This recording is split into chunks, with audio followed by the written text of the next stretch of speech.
Buenos días, chicos. Bueno, el día de hoy vamos a revisar el tema de tabla periódica moderna. Vamos a ir repasando un poquito lo que vieron en Aprende en Casa. Algunas cosas ya las vieron, otras vamos a ampliar la información. Sí, bueno, vamos a empezar con unos antecedentes históricos. Jens Jacob Berzelius propuso el sistema de símbolos para los elementos químicos con una letra mayúscula sola para los que están en mayor proporción y una letra minúscula para los que están en menor proporción, con dos letras, perdón, una mayúscula y otra minúscula. Sin embargo, en la tabla periódica moderna, algunos de los símbolos se les adjudicó por su nombre en latín o, como ya les había explicado, por el nombre de la persona que lo descubrió. La primera tentativa de ordenar los elementos la hizo una persona que se llama Dobereiner, Hans Dobereiner. Sí, Dobereiner era un químico alemán que durante el siglo XIX, cuando los químicos comenzaron a clasificar los elementos conocidos de acuerdo a sus similitudes de propiedades físicas y químicas, el final de aquellos estudios es la tabla periódica. Johann Dobereiner en 1829 clasificó algunos elementos en grupos de tres que denominó tríadas. Los elementos de cada tríada tenían propiedades químicas similares, así como propiedades físicas crecientes. Por ejemplo, el cloro, el bromo y el yodo tenían propiedades semejantes y él los agrupó en conjunto. El calcio, el estroncio y el bario tenían propiedades semejantes y los agrupó en otro conjunto de tres. Luego vino un señor que se llamaba Newlands, que hizo la segunda tentativa de clasificación. A esta se le denominó ley de octavas. ¿Sí? John Newlands nació en 1838, murió en 1898, creó esta ley de octavas en que propone que los elementos se ordenan en grupos de 8, es decir, octavas, ya que se observó que tras ordenar ciertas propiedades se repetían cada 8 elementos. Eso es lo que observa John Newlands. Posteriormente viene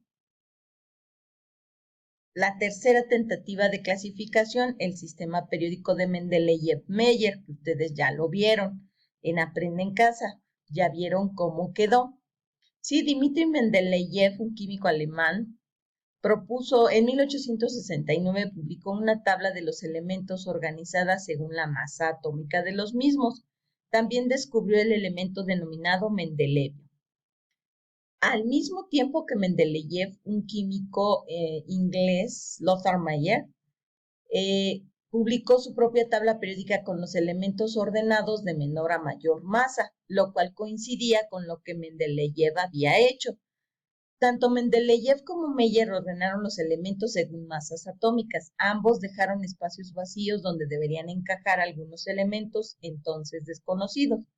Propuso que si el peso atómico de un elemento lo situaba en el grupo incorrecto, entonces el peso atómico debía estar mal medido, y de esta forma corrigió las masas del berilio, el indio y el uranio.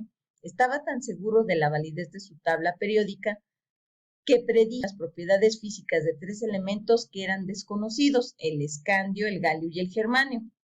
Ustedes vieron en Aprende en Casa una tabla, esta es la tabla original de Mendeleev, en donde, como pueden observar, hay espacios vacíos.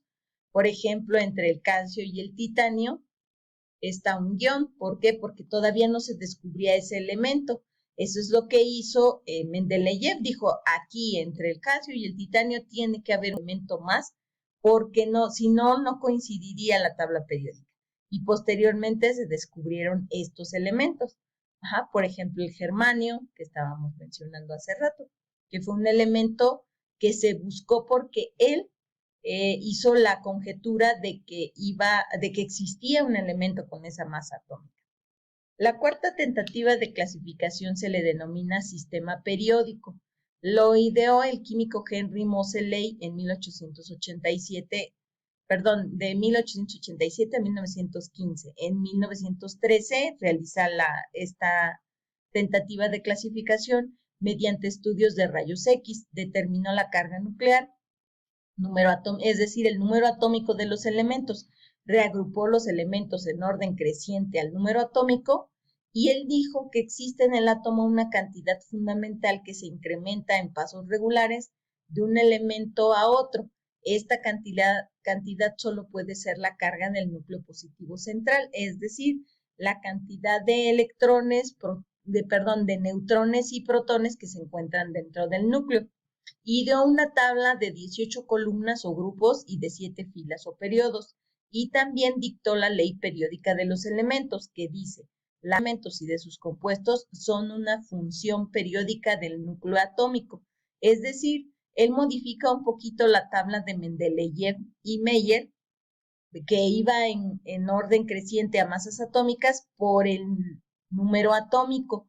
¿Por qué? Porque se dio cuenta que casi coincidía con lo que decía Meyer, pero que era mucho más exacto manejarlas por número atómico. Luego viene la quinta tentativa de clasificación, que se denominó sistema periódico moderno.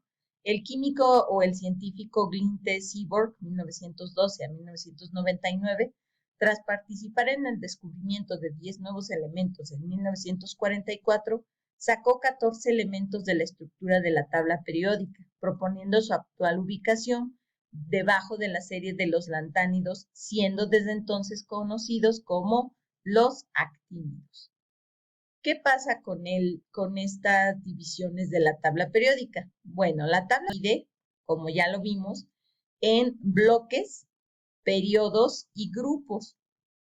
Estos bloques, chicos, por ejemplo, se basan en la configuración electrónica de los elementos que ya vimos, ¿sí? ¿Se acuerdan que hicimos unas configuraciones electrónicas para algunos elementos? Entonces, en la configuración electrónica, los elementos que en su última capa tienen orbitales S están dentro de los grupos 1 y 2. Los que tienen orbitales D en su última capa son los metales de transición. Los que tienen orbitales P en su última capa son los elementos representativos. Y los elementos que tienen el grupo F en su última capa van a ser metales de transición interna o tierras raras.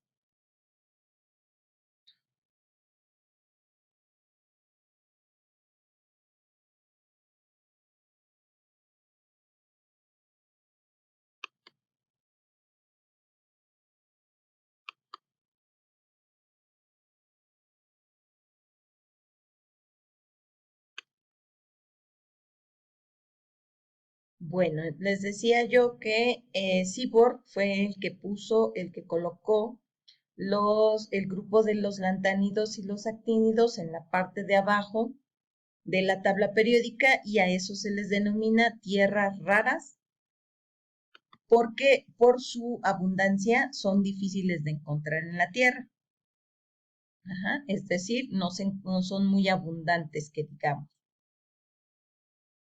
¿Sí? La tabla periódica tiene elementos típicos, como ya vimos, se divide en 18 grupos.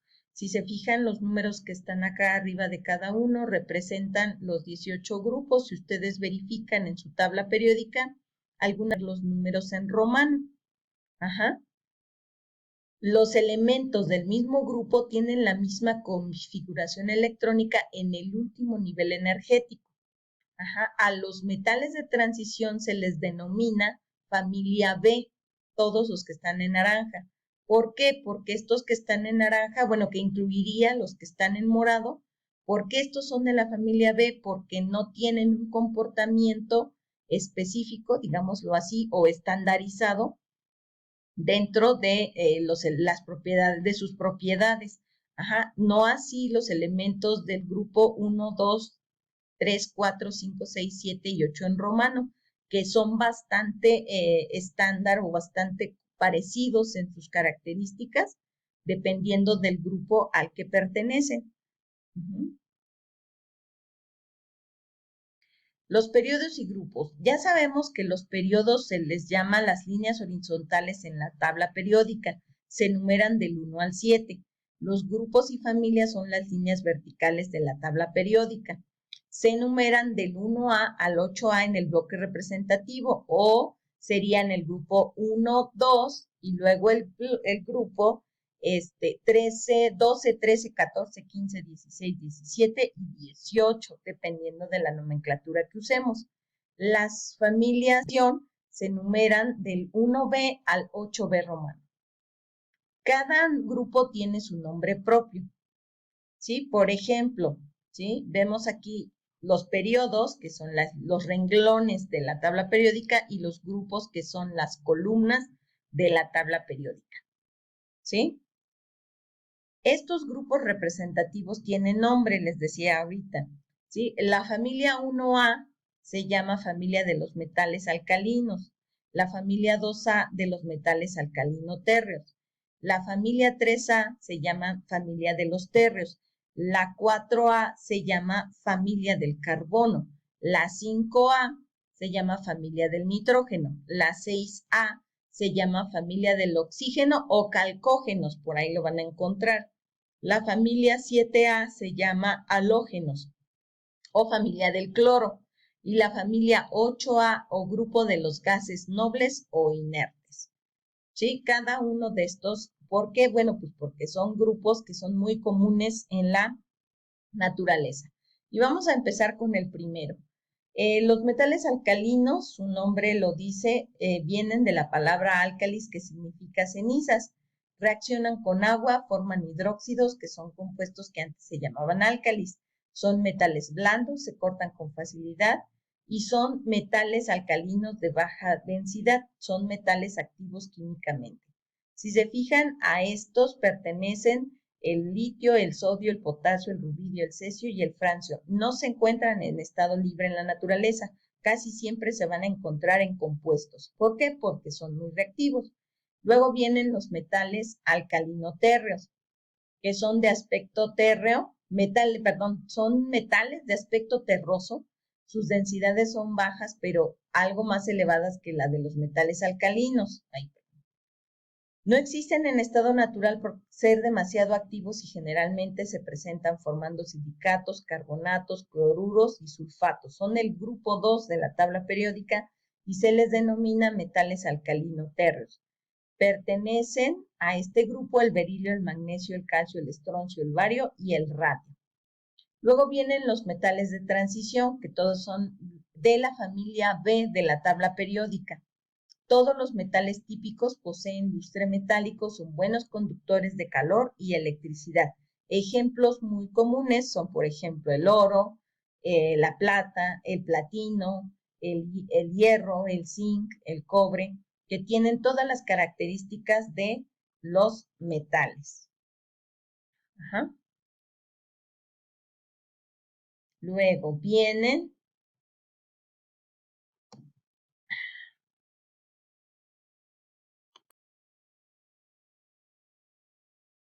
luego vienen los metales de transición interna, que también se llaman tierras raras, porque son difíciles de encontrar y tienen electrones en los subniveles 4F y 5F respectivamente. Son blandos y maleables. Se usan en piedras de encendedores, lámparas, láseres, colorantes de vidrio, cinescopios de televisión, que ahorita, ya no se usan, pero son peligrosos, algunos son radioactivos, por ejemplo, el uranio, el californio, son elementos radioactivos que se usan algunos en aplicaciones médicas. ¿Sí? Entonces, vamos a continuar.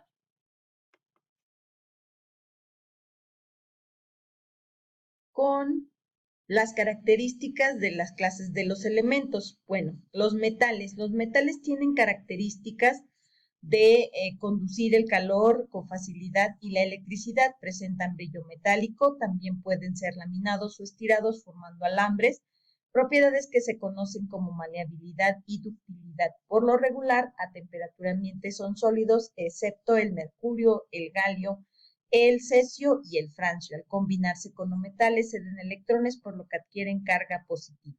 Le vamos a dejar aquí, chicos, para que no se haga muy largo el video y después grabo otro para poder continuar con esta presentación. Gracias.